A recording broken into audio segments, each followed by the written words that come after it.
All right, hitting record. Here we go. All right, welcome, small but mighty crew.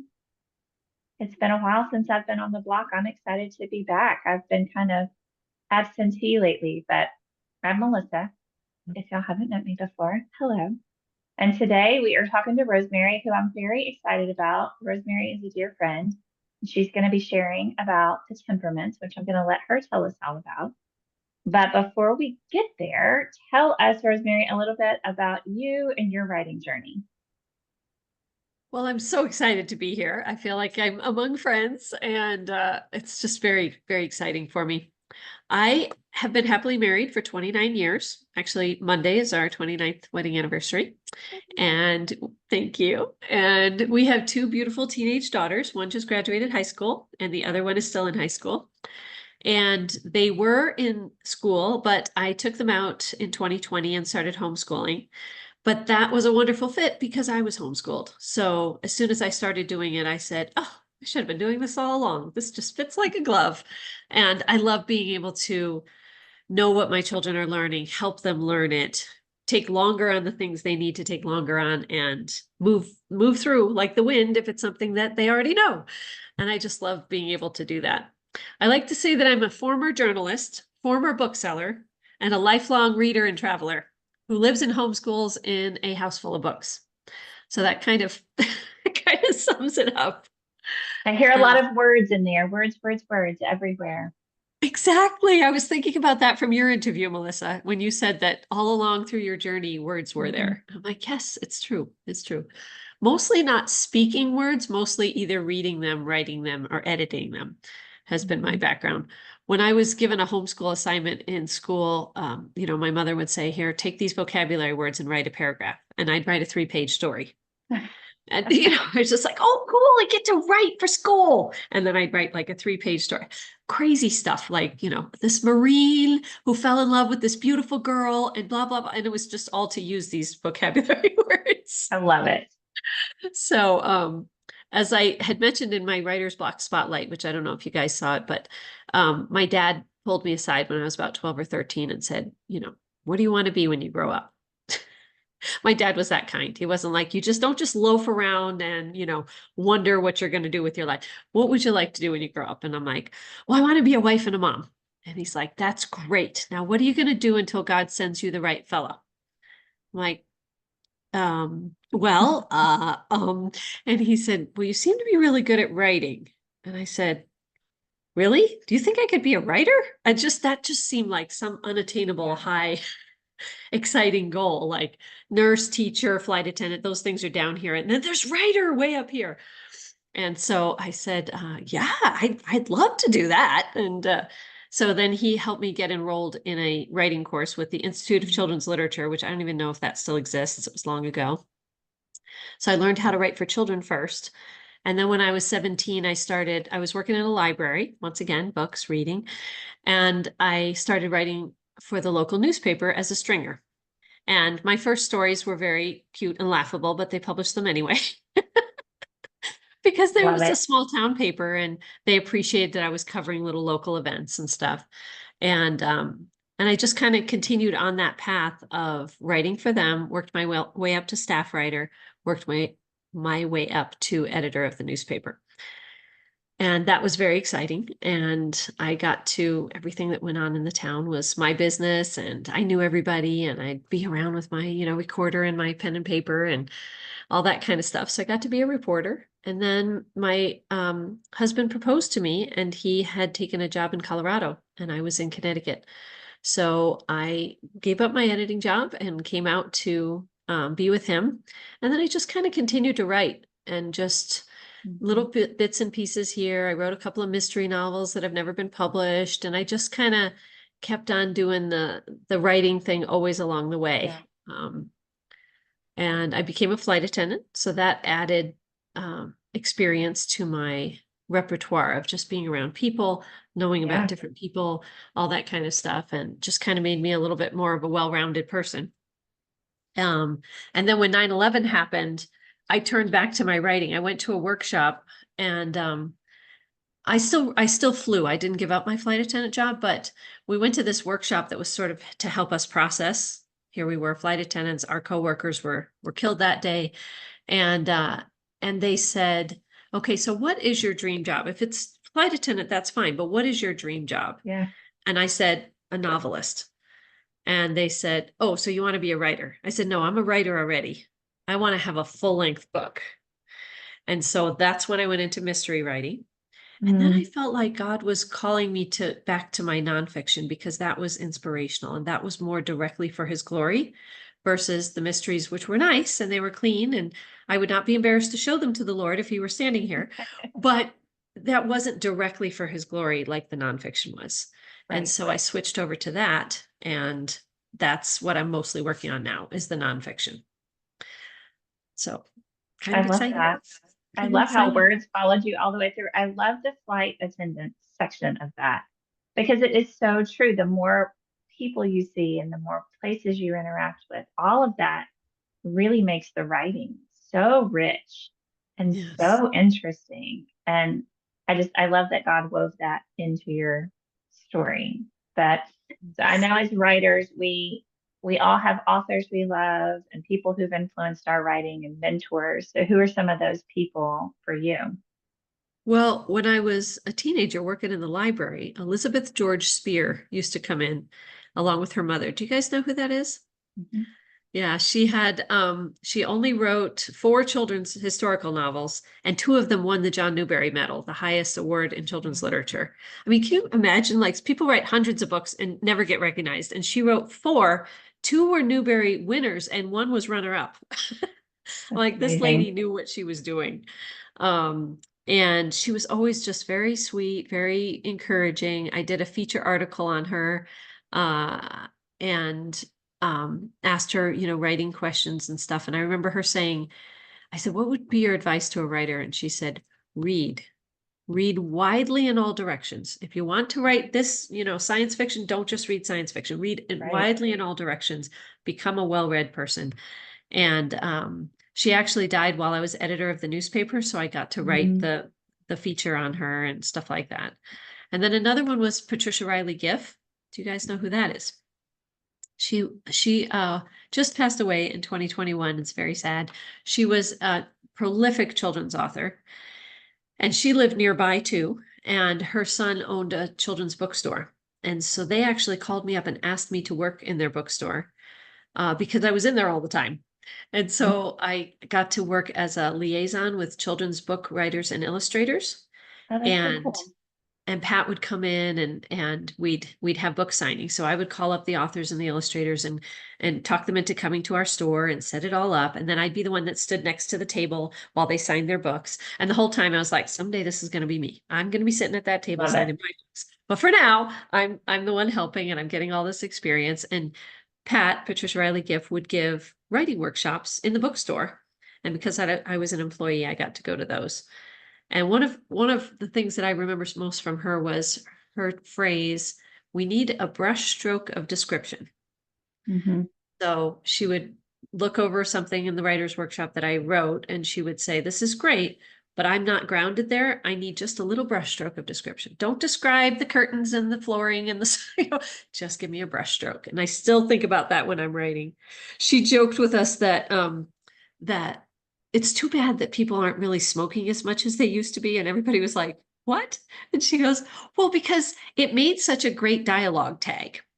He Yes. tapped off his cigarette and said, he took a long draw and said, it just helped you to ground into the scene. And so now that I think about that, I try to add those kind of things into my fiction, just the little dialogue tags that make you feel like you're there instead of, well, and then he said, and then she said, and then he said, and then she said.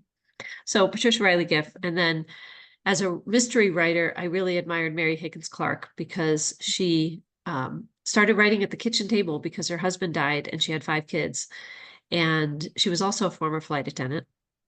And I mean, her books are such bestsellers. I can't write like that, but it greatly inspired me. As a matter of fact, at one point I had to handle MHC Junior. Because I'm like, I'm trailing along behind you, but I'm going to be like that too. And then I love finally, that. the last one I would say is Francis D. Sales. He's considered the patron saint of writers.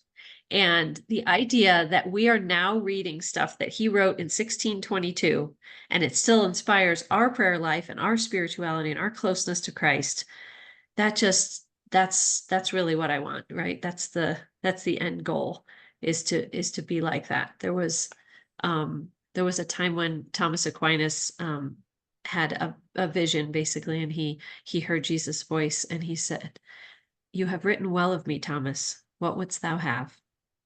Like, what do you want in return?" And Thomas said, "Just thyself, Lord. I just want you." And I thought, okay, there's the Pulitzer Prize I want, Mm-hmm. for Christ at Judgment Day to say, "You wrote well of me." That's it. That's all I need. I love that, Rosemary. I mean, all of the people you mentioned, what you're talking about is a legacy, right? A legacy of words that people are writing things that are beautiful and true and lasting and transformative, that they matter to people and they are forming who they are and how they think and how they operate in the world. And I love that. And now you're getting to do that because you're writing a book. So tell us, the dream is coming to reality. So tell us a little bit about your book. When's it coming out and what's it about? So I'm definitely a people person, and I'm fascinated by how and why people are different from each other. And I used to wonder things like, how could my brother say that? Or, why would she do that? Like, I would never in a million years do that. Why does she look at things from that lens? Like, I would never look at it that way. And when I was 16, a homeschool buddy of mine sent me this booklet about the four temperaments, and they're choleric, sanguine, melancholic, and phlegmatic. And as time went on, I learned more about this study. It goes all the way back to Hippocrates. And I thought, oh, this is kind of cool. Some people think of it as pigeonholing. I don't think of it that way. I think of it more as just a lens to understand others a little better. And for me, in my personality, the temperaments come through the most clearly through examples. If you just give me a bunch of dry facts of how a temperament is, I can't picture, I don't know anybody like that, but you give me an anecdote and I go, oh, that sounds exactly like my mom. That's exactly what my father would say. That's exactly what my daughter would say. So, one of the books that I read during my time learning about this said that many of the saints were melancholic. And I thought, in my brain, I heard most of the saints were melancholic. And I thought, so what about Mhm. me? I'm not melancholic. Oh my gosh, wait, that's just not fair. Like, I'm talkative and sanguine and I'm a people person. And what do you mean? I felt affronted. I didn't make sense to me that God would give anyone a temperament that would make it so they couldn't get to heaven. Like, the Right. really great people are all this temperament and you don't have that temperament. That doesn't make sense. So then I read another book and she like addressed that directly. And she said, God made all four types for a reason. There are reasons why each of us are different. We can't all run the world. We can't all be cholerics. We can't all be the salespeople and selling everything all the time, the sanguines. We can't all be the quiet, kind of introverted people, because then nothing ever would get done because they'd stay home on the sofa. So he gave us all these four types. And I realized that I had never seen a book that basically talked about the saints by temperament, so that you could say, okay, this is my temperament. Let me find somebody who was like me and see how they overcame their weaknesses and how they cultivated their strengths. And so I started working on one. And it was years ago. It was like 10, 12 years ago that I started writing on it. And then I got busy with kids and raising children and all of that kind of stuff. And then I went back to it. And when I went back to it, I was able to complete it. And it's the saints told through their temperaments for the purpose of learning actionable tips for the reader based on their temperament. Paul was proud. Peter was petulant. Mary Magdalene was passionate. And then so we look at their strengths and we learn from their weaknesses. My genre is story-driven spiritual self-help. Like, it's stories, but it's spiritual self-help. So that's because that's what I like to read. I like to read it in story form. So this combination of faith, history, stories, personality, self-help just kind of is a cross section of what I like and what I'm good at. And so my book is called Piety and Personality, The Temperaments of the Saints, and it's under contract to be traditionally published. And they're telling me February right now. Still don't have a concrete date, but they're telling me February. And it is a long process. Everybody says traditional publishing is a long process. It is. I signed my contract the day before Thanksgiving, and we're still looking at next February. So it's just, it's coming along. But you made so much progress. And I love, what did you say? Story driven, spiritual Story-driven self-help. spiritual self-help. I love that because it's such a combination of all the different aspects of who you are, that you love story and you love God and you also really want to help people. And I love how you're taking the temperaments and using them both practically, which is who am I and how do I deal with the way that I am, but also Yes. spiritually, how has God designed me and how does this draw me closer to God and how do I love people in my Yes. particular design? And I can't wait. I can't wait to read it, Rosemary. It sounds so good. And I know as you're teaching on Thursday, you're going to get into all of that a little bit more. But if somebody's interested in learning a little bit more, I think you have some books you recommend for the temperaments. I do. So my book will be, as we talked about, biographical and self-help.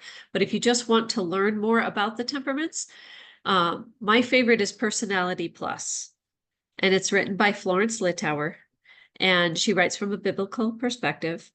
And she's the one that first gave me the idea of doing it all anecdotally. Like right in there, she talks about she got married, she's all excited, newlywed, they're sitting by the pool, and she's eating grapes, and life is good. And her husband comes up alongside her and he says, would you like to know how to eat those the right way? And she looks at him like, there's a right way to eat grapes? And he comes along and he starts clipping off little bunches and handing them to her. Meanwhile, she's just doing this, right? And she's looking at him like, what have I married? What kind of nut has a special way to eat grapes? But she realized he was melancholic and they're very detail oriented. And to them, there is a right way to do everything. And Right. I'm standing there in the bookstore and I open that story and I'm like, that's my husband. He doesn't eat grapes like that, but he's very detail oriented. He believes there's a right way to do things. And so anyway, Personality Plus, full of anecdotes. She also wrote Personality Plus for couples, Personality Plus for parents. She has one called Your Personality Tree, which explains how genealogically we can trace our temperaments. You may Interesting. not be like your parents, but you might be like Grandpa Joe, or Mm. you may be like, oh my gosh, Aunt Susie would have said that. And it's not absolutely confirmed science about the genealogy, but it seems to really work. And so your personality tree was fascinating. And tell me, Rosemary, the author again. Florence, like the city, Yep. Littauer, Littauer. And Okay. then the other ones are Art and Lorraine Bennett, Bennett. They wrote The Temperament God Gave You. And that one goes even deeper. If Personality Plus is too light and fluffy for you, The Temperament God Gave You is more not earthy, more meaty, you know. And that's a So really good one. um, so are personality and temperament, are those two words interchangeable or are they different? So she uses them interchangeably. Usually personality is considered the starting with your temperament and then adding in your experiences, adding in your family Oh, style, okay. all that kind of stuff comes up with your personality. Yeah. But she uses them interchangeably because I think she was trying to get to to everybody, like to everybody who might be like, I don't even know what a temperament is. She wanted it to Yeah. be Because it's accessible. not a word that's used very Right. often anymore. We say personality and there's personality tests and all of those things, but Yeah. we might say someone is quick tempered, but we don't often say what is a person's temperament. So Yes, yeah, yes, exactly. very So yeah, interesting. she uses them interchangeably, but the way I understand it, there's a little more to your personality. It's kind of, you might be a middle child, you might be always the Hmm. oldest child that's most responsible. There's just a lot that goes into your personality. Yeah, that makes a lot of sense. Um, Okay, so quick Yeah. spoiler trailer for Thursday. What are you going to be sharing with us on Thursday? And then we've got a few more things to talk about today. But Okay. So I believe that knowing about the four temperaments and the combinations thereof helps us in our daily lives with and interactions with other humans, but I think it also helps us as authors. So that's what we're going to talk about in a nutshell on Thursday. I love it.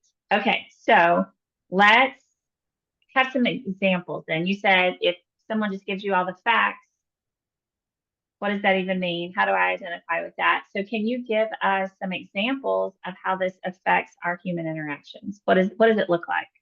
Yes. So when I was a flight attendant, this is just such a perfect example of it that I've told this story many times because it was such a perfect example that if I hadn't known about the temperaments, this would have driven me crazy.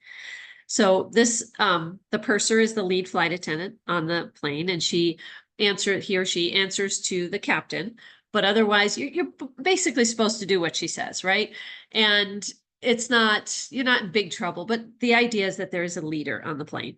And a lot of the pursers were choleric temperament, and choleric temperament is very leadership oriented, very dominant, very decisive, and they tell you what to do and expect you to do it because it's obvious. Like, wouldn't anybody want to do it that way? That's what you're supposed to do. And this purser was that way. And so she was working first class and she was kind of overwhelmed and had a lot going on. And so I went into her cabin because I was free right then. And I started hanging the coats of the first class passengers, which is something she should have done, but she was too busy to get to it. So I was just being helpful. I'm like, I could stand here and like lean against a bulkhead, or I could hang coats. After doing the whole cabin, she comes to me and she goes, I don't want those coats there. Go put them in the closet. And I just looked at her and I thought, I didn't even have to help you, but I know you're choleric and I know you're stressed. And so I don't care where the crummy coats are hung. So I just lifted up the coats all in my arms and carried them to the closet. And one of the other flight attendants said to me, what are you doing? Don't listen to her. Like, don't encourage her. Like, you didn't even have to hang her silly coats. And now she's complaining about how you did it. And I said, but I know what her temperament is. And I know that it's important to her to have things done the way she wants them done. She's going to have the rest of this 6-hour flight and she will be looking at those coats. It's going to drive her crazy. And I don't care. Like, it helps you to just say, I don't care. And it doesn't hurt my anything to just do it for her. Well, so that worked out great. Then I fly with the same woman another time. and, and my jump seat is broken. Now we do safety checks before the flight takes off, and certain things are absolutes, right? And my jump seat is broken. I can't sit in my jump seat, which means that if we have an evacuation, I'm not right by that door to get it open for you all so you can get out. So I go up and tell her. They call maintenance. Maintenance comes out, and for whatever reason, the guy was lazy and didn't fix it properly. And I went back to the seat and pulled on the seatbelt, and the thing fell apart again, like all the cushions fell out. And so I told her again, and she's like, well, we got to get going. And I thought, this is a safety issue. I know that you're choleric and I know you want to leave on time. I didn't say that to her. This is what I'm thinking. So I went to the captain and I just explained that this is what's going on. FAA minimum flight attendant requirements are one at each door so that we can open the doors in an evacuation. I can't sit at my door currently. And so he gets maintenance involved and she gets really mad and she tries to close the door and tell the gate agent to leave so we can push back. So now all the doors are armed. Nobody can get in. The maintenance can't get in. This is how a choleric can be. All the doors are locked. Nobody can come in. And the captain is calling the front and I can hear it ringing. Da-ding, da-ding, da-ding. She won't pick it up because she just wants him to leave. Well, you can't manipulate the captain into leaving if he doesn't feel that it's safe, right? So he makes an announcement over the loudspeaker very calmly and says, flight attendants, disarm your doors, which you never hear the captain say that. So all the flight attendants disarm their doors. On comes maintenance again. She comes storming to my area. And the captain comes too, and the mechanic fixes it. And he gets it all fixed. And by now it's like the captain, the purser, I'm standing there. Other flight attendants are standing there all around. And the captain leans over and says, come here to me. He says, would you please test your jump seat? And so now it was fixed. So I tested it and I said, yep, it works great now. Thank you. She went, oh, and stormed up to the front. But I knew that it was not personal. It wasn't that she didn't like me. It wasn't that she thought I was stupid. She's a choleric. And when she's on a mission and a goal, anybody messing with her is annoying and frustrating and whatever. But I knew that this was something that I felt strongly about. And I just needed to stand up quietly, not fight with her, not personally insult her. You just want to, but just stand up quietly. And it was because I knew where she was coming from. So that's kind of an example of that. I can also give you an example of a phlegmatic. Let me give you an example of phlegmatic because they're the calm, quiet ones, right? They're hard workers. They're not even that detail oriented. So they're not worried about doing it right. They just want to just leave me alone. Just let me do my job. I don't want any conflict. I don't want any drama. So a friend of mine was getting hired on at a university, and it was a prestigious job, and she was very excited. And she had had a verbal agreement that she had the job, and so she was making all the plans for it. But this person just was not writing back. The boss was just not writing back. And it was kind of freaking my friend out. Like, I don't know. I just, I signed this mortgage and I did this and I did that. I think I have this job, but what if I don't? Well, 2 weeks went by and she never heard. Well, now that she's working for this woman, she knows that she's phlegmatic. Phlegmatics work more slowly. They don't do unnecessary things. So to her, it was like, I told you you had the job. The offer's coming. It'll be there. Don't worry about it. She doesn't answer emails unless she has something to say. If she has something to say, she'll answer. Otherwise, there's nothing to say. That would bother me. I'd be like, but I have to write back. Melissa sent me this email. I have to answer her. That doesn't bother phlegmatics. They're just like, it's okay. She shrugs a lot. That's very phlegmatic. What she says, she will do eventually. It will get done, but it'll be much slower and much more relaxed. And they're consistent, they're predictable, they're supportive, they never get in a bad mood. But because my friend didn't know all this about Val, she was all, oh my gosh, how is this going to work? I don't think I have the job. So it's another example. Yeah. Well, it's interesting as you're giving those examples how it can help us so much when we have that information that it gives us more compassion and grace for other people, that we can recognize, hey, you're super different than me.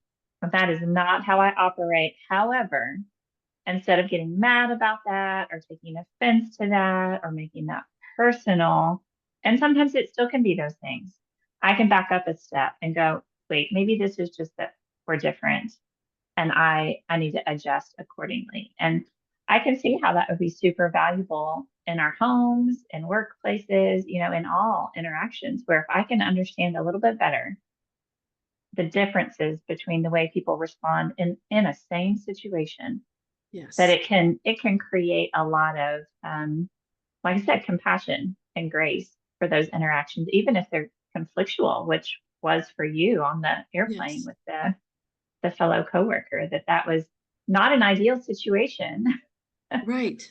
but Right. it helped you with the knowledge that you had of yourself and of her to be able to navigate that with confidence and say, okay, well, I've got to do the thing. I see it needs to be fixed, but I don't want to have a fight. So Right.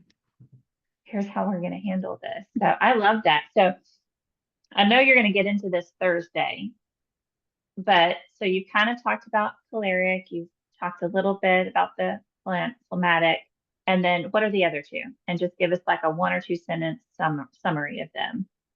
Yeah, so the choleric is the dominant, decisive leadership one. The sanguine is the happy, positive salesperson type person, the people person. Uh, the uh, the melancholic is the detail oriented. They're very highly idealistic, but it's because they want perfection. So they get discouraged when there isn't perfection because they really are the ones that I think Elizabeth George Spear must have been a melancholic because of the way she wrote 4 books and 3 won huge awards, because she just made it perfect. She made it Yeah. right. And then the phlegmatics are the calm, easygoing ones that we were talking about, like that boss, which a lot of times phlegmatics aren't bosses. It's kind of unusual that she wanted to continue into management. And it could be because she has a cross of another temperament. A lot of us do. A lot of us are not just one. I'd say most of us are not just one, Yeah. but we have a dominant one. That's kind of, Yeah. When I hear those, I identify with two. But when you were giving the example of the boss, I was like, oh, That's me. Yeah, like I would tell my husband, I'm like, my phone is for my convenience. If I don't need to respond to the text right away, I'm not going to. I'll get to it when I get to it. And it drives my husband crazy I because as do soon as he see. gets a text, he has to text back. And I'm like, Yes. I'll get to it. Like it's not urgent. I'll get to it when I get to it. So it is funny. I can kind of identify with a couple. So I'm looking forward to hearing more about that. But just for curiosity's sake, with those of us that are here, do you hear yourself in one of those temperaments?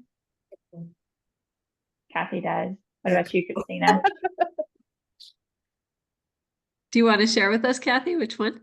Well, I think probably the sanguine is Yeah. a lot of, but at least the little bit you said about it is, you know, other people's things don't bother me, and I can be flexible with stuff like that. I'm hearing, I think that's what you said, that personality type So the deal. sanguine is the happy-go-lucky, cheerful, talkative one, and the phlegmatic is the easygoing, quiet, doesn't need to be. Says want to be the center of attention. Phlegmatics hate the Okay. being the center of attention. So I can do either. It's like okay. it's like being that social introvert, you know, you can do the things in front of a big audience if you need to. You can be the MC if you need to, but you can also duck out and enjoy your own company. So Yeah. I'm Yes. with you, Kathy. I'm torn between those two. I'm like, I see myself in both of those. So I'm interested to learn more. But what about you, Christina? I'm a weird mix of the phlegmatic and the melancholic. No, is that the right one? The details Yes. one? Yes, like I'm this weird mix of easygoing and details. Yes. It's It's like not weird really at all.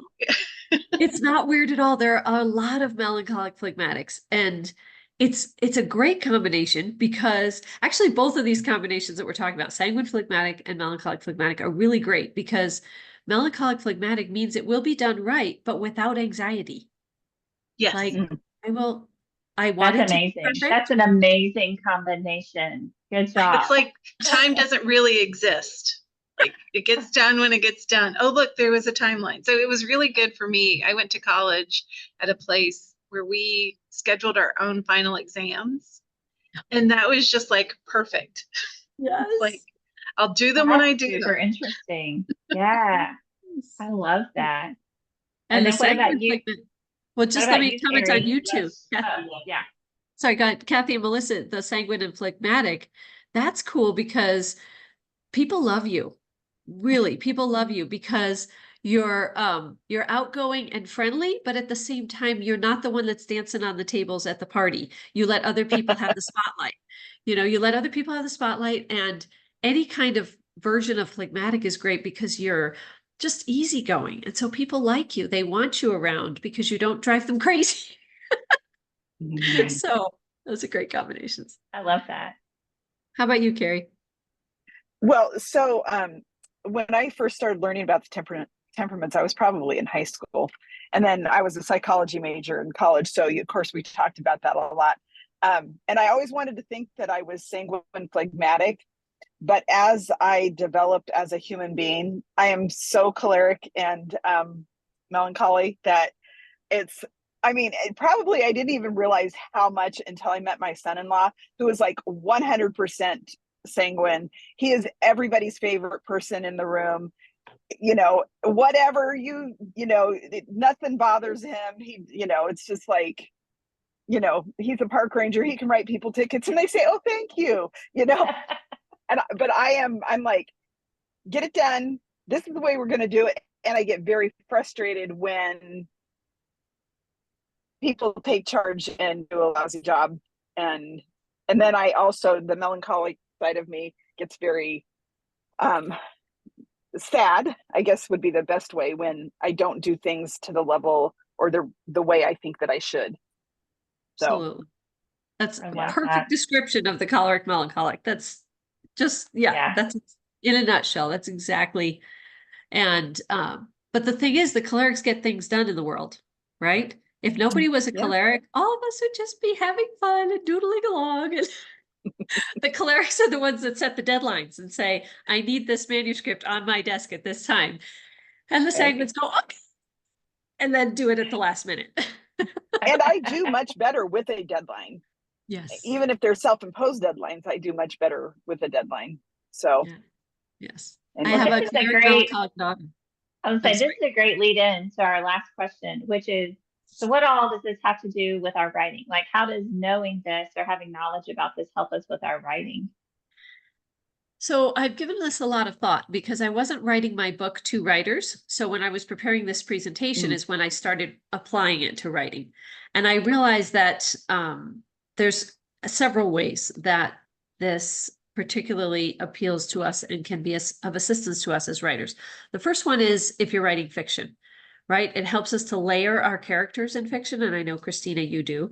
All the best fictional characters have strong temperaments. Like there's a strong temperament that's leading, and they may have even a secondary one that we can see. But if you think of any great fictional character, once you know about the temperaments, you'll be able to spot their temperament. And I don't know if all these authors did it on purpose or it just sort of struck them that way. So we're going to talk a lot about that on Thursday, about how to use it to apply to fiction and looking at fictional characters and taking apart their temperaments to realize why we will always remember these characters because of their strong temperaments. Another way is if you're writing nonfiction, say you're writing a biography of George Washington or, a book about the suffragette movement or whatever it is, you can, if you know about the temperaments, you can give your characters, real characters now, depth and layering. Like, why would George Washington have done that? Well, once you figure out his temperament, you can kind of guess, okay, well, Martha may not have understood that, but this is why he did that.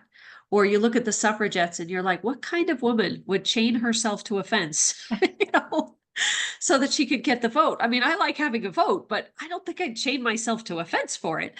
But so you kind of start to figure it out, and then you're able to flesh out your nonfiction and make it more real and more immediate and more comprehensible so that we feel like we understand it. Another way is because of the real people involved in our writing, right? So if you know the temperament of your editor or your beta reader or your cover designer, that's going to help you to be more understanding. I mean, if you give your book to a beta reader who's choleric, guess what? They're going to give you direct feedback. And it may not always be as gentle as it should be, because cholerics sometimes struggle with that they're a little bit too, and you get tears in your eyes and they're just like, what are you crying about? You asked me to read the book. I'm helping you. That could be a choleric reaction. They really think they're helping and they're trying to help. And that's their Caitlin, ice machine, please. No. Okay. So the people that you're dealing with, that have to do with your book. The clerics will also give you very good, they're very sharp, they're very smart, they're very intelligent, and they kind of make pinpoint decisions like very quickly. I see what's wrong with this chapter. It's this. And they'll just tell you, and it's very useful. But just knowing that so you don't get hurt feelings if a cleric gives you strong feedback, things like that. And then finally, knowing your own temperament helps you with your writing because, like Carrie was saying, even if she just sets herself a deadline, it helps her. It helps her to get it done because there's a deadline. Maybe Christina doesn't want a deadline. She wants to kind of push it off and kind of go, yeah, we're getting there, making progress. Don't tell me I have to have it by Thursday. What if I don't want to have it by Thursday? It's okay. Good. Phlegmatics can actually be quietly stubborn. It's kind of funny. They don't fight with you about it. They just go, and then don't do it. Tina's cracking up. They won't fight with you, but they just won't do it. So sanguines have trouble with consistency. So if you're a sanguine writer, maybe you need to bribe yourself with a mocha latte if you finish a chapter, or have an accountability partner. Sanguines like to have fun. So make the writing fun. Let's go to a coffee shop together and write, The melancholic would struggle possibly with editing too much. Oh, I wrote a sentence. It's not perfect enough. I got to go back and fix it. And then they're the kind that crumple up the paper and throw it and start their story 17 times. And the melancholic, if he knows that about himself, can say, I'm going to just write and come back and edit. I'm going to just get it all out on paper and then I'll come back and then I'll make it perfect, because otherwise they can stall themselves by too much perfectionism. Phlegmatics might need a nap I just need to take a little break now. And when I take my nap and I come back, then I'll know where to go next with the story. And that's okay. Whereas the cleric would be like, what are you taking a nap for? There's a deadline here. Do you not realize this book needs to be finished? So that helps us as writers just to understand. And we all need to be clear on our why, right? Why we're writing and stuff. But for a phlegmatic, that might be especially important to say, why am I getting up off the sofa and going to work on my book? Whereas the cleric always has purpose, always has a goal, always has drive. They have a lot of drive. And so I feel that as a writer, it's really helpful to know what your own temperament is. So fiction, nonfiction, and then your coworkers as a writer, and then of course your own temperament to inspire you and motivate you to write. Rosemary, Christina made a comment. There's a reason that traditional publishing is not for all of us. But I think that's a good example too, that we're not all going to write in the same ways or publish in the same ways, partly because of that, because of the way we're designed. And I was laughing about what you were saying about humor. I'm dealing with some chronic pain right now, and I love to laugh. I love jokes and I love humor. And for me, that's also a survival technique. And I told my husband earlier this week, I was like, listen, babe, it's time to take me to the hospital or the doctor or whatever if I stop making jokes. Like, if I lose my sense of humor, it's bad. Because that's such a part of who I am and how I function, that if it's that bad that I've lost my humor and I cannot joke anymore, call for help because it's over. Because it's really bad. But I love those examples, Rosemary. I think that's super practical for all of us, that there's two components of this. There's the self-reflection of who am I and how do I operate? And that's going to help me function in my writing life better. But then it's also, who are the people I'm bumping up against?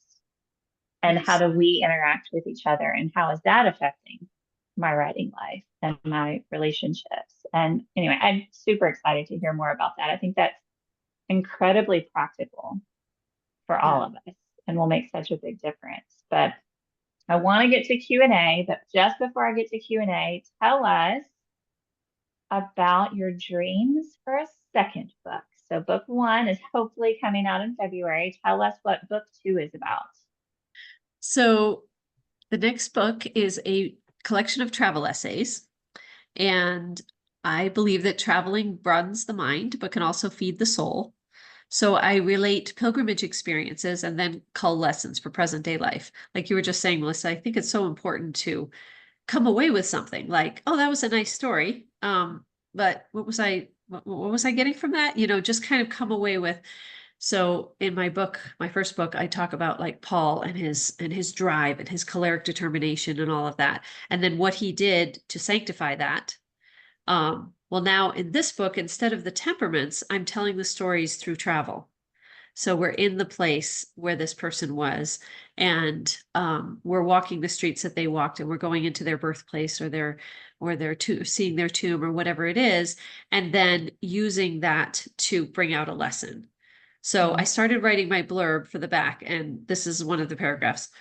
Jet setters and armchair travelers alike will feel as if they were stuffed into the author's backpack and taken along on her adventures, getting to know the saints in their own homes, convents, monasteries, even at their gravesides.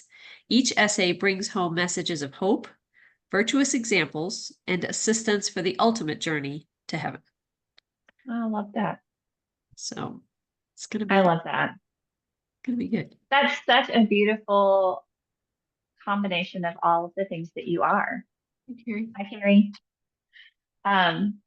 Your love for travel, your love for writing and story, your faith and history. Like, I love when we really figure out who we are as writers. Taken me a while. Right. Well, I know. And it does, right? We have to write a lot of words to get to the words that we really want to write. There's a lot of deleted things, but I'm excited about that. So with the time that we have left, and we are small but mighty, but Kathy or Christina, do you guys have questions for Rosemary about this or things you hope she's going to cover on Thursday? Looking at the comments here. Well, I've always just been interested in like the whole idea of personality tests and things like that. And I was thinking back to the teaching that Tim Ray did on the cultural index, you know, and how and those descriptors of somebody who's risk averse or someone who is a challenger, like all these things, like I think so many things just go into putting it all together, that I can see why people just are so different from one another, you know, because Yeah. every little factor is something a little bit different. So, Yes. And I enjoyed that very much, the teaching that Tim did. And I got a lot out of it because it took a different angle on people, right? It kind of talked about, so for example, your example of risk averse. So is the person risk averse because they're worried that it won't be perfect? Well, then that's melancholic, you know. Are they risk averse because they're people pleasers and they're afraid that if they take on this thing, they'll let people down? And the cleric wouldn't worry about that for a second. You know, the cleric is like, of course I'm the right person for this job. I know exactly what I'm doing.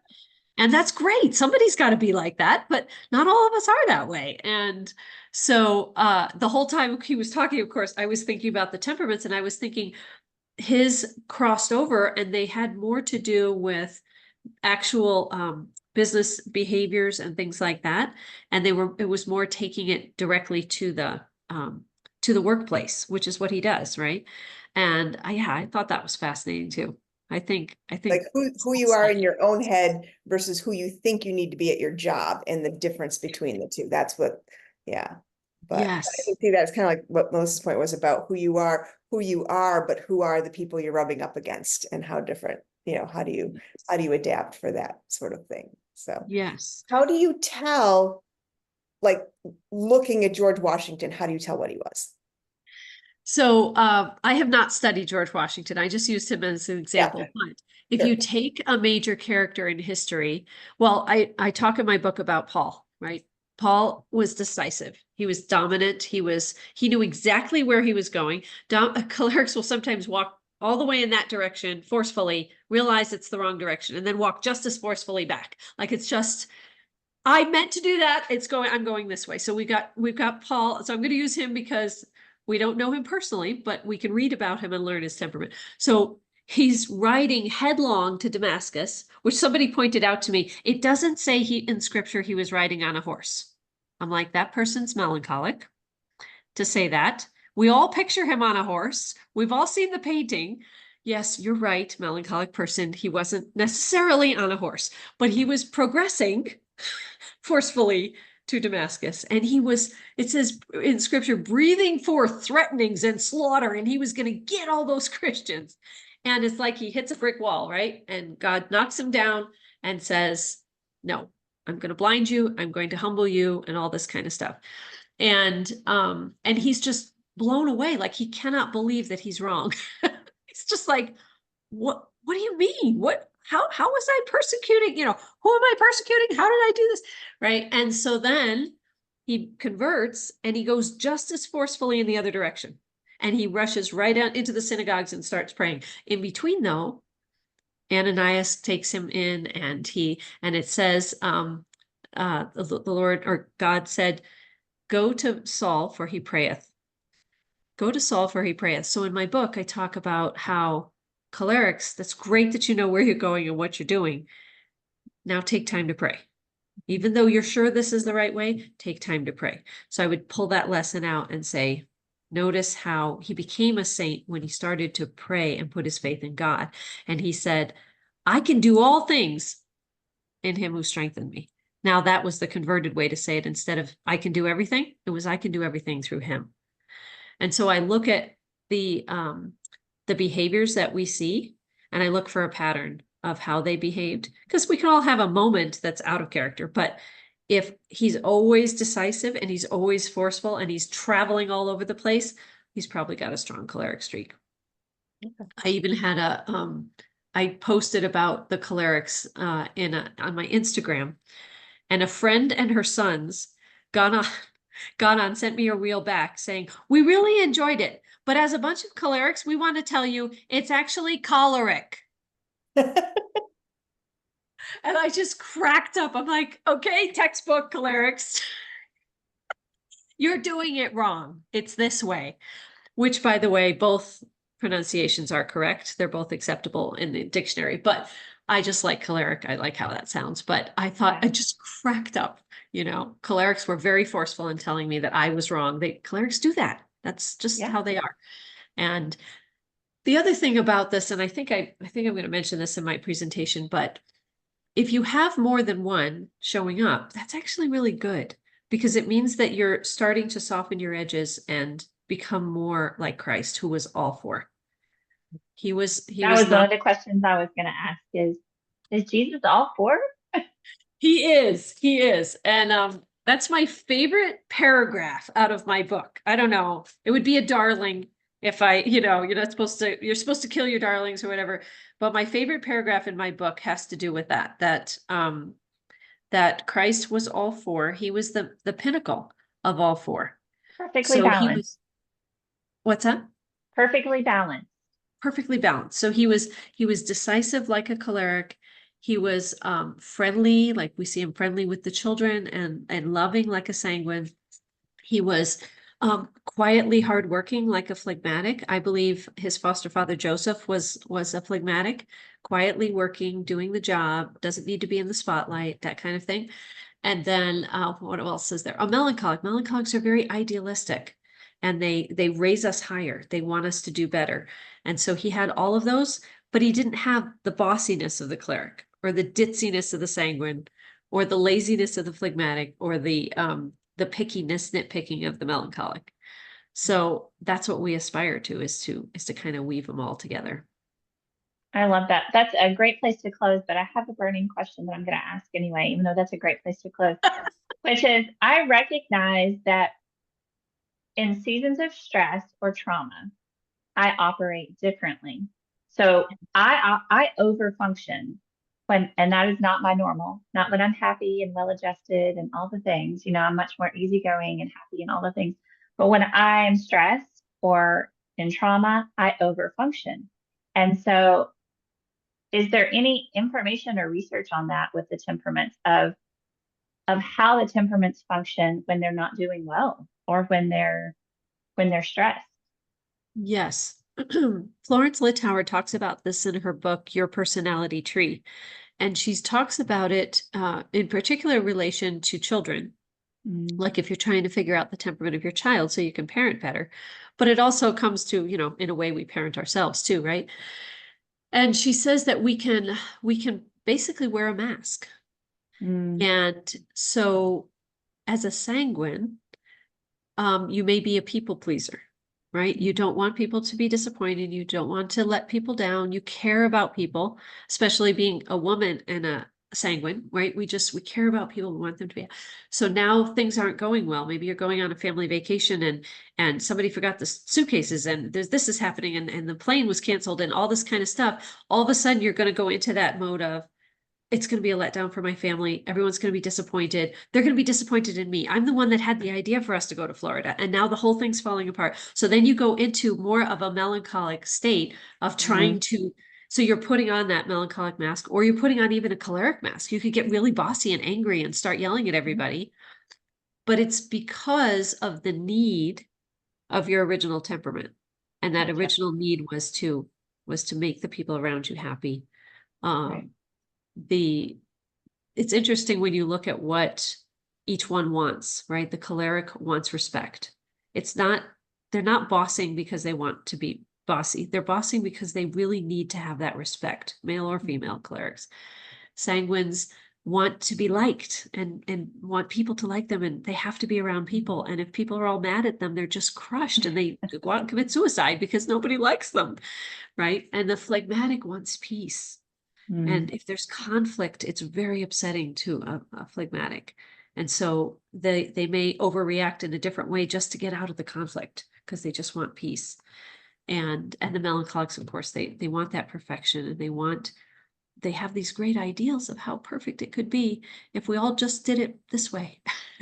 Yeah, that's super interesting. I mean, that's helpful. That makes a lot of sense, that that we are who we are, but that we will function differently or wear masks depending on the situation and the circumstances. And but I think in knowing that, it helps us to process through that more quickly, right? And go, Yes. oh, I'm behaving this way because I'm under stress. And this is the thing that I'm really trying to go for. And I love how you pointed out with Paul too, that I can do all things through Christ who strengthens me, that under the rule and reign and the power of the Holy Spirit, we function differently and we function more according to how God has designed us and more for his glory and in line with who Christ is. And I think that's so beautiful and hopeful, because I think we're all aware that we have weaknesses and, sin tendencies and all of those things. And it's like, yes, but we're also redeemed and we're called and we have Christ, and there is hope for us to grow and mature and to be more like Christ, even with our particular tendencies toward whatever it is with our temperament. So It's not an excuse. It's not a, no, oh, well, I'm choleric. I blew my top again. No, right. it's it's recognizing it so that we can see these are my strengths. Here's what I'm good Yeah. at. Here's what I might need to work on a little bit. Yeah. Florence love that. Littauer tells a funny story when she was I'm all about stories. All right, last story though. We got to wrap it up. Last story. She was giving a talk on this subject. She was giving a lecture on this subject. And so then she passed out temperament sheets to everybody. And a man comes storming up the aisle, rattling the paper, shaking the paper.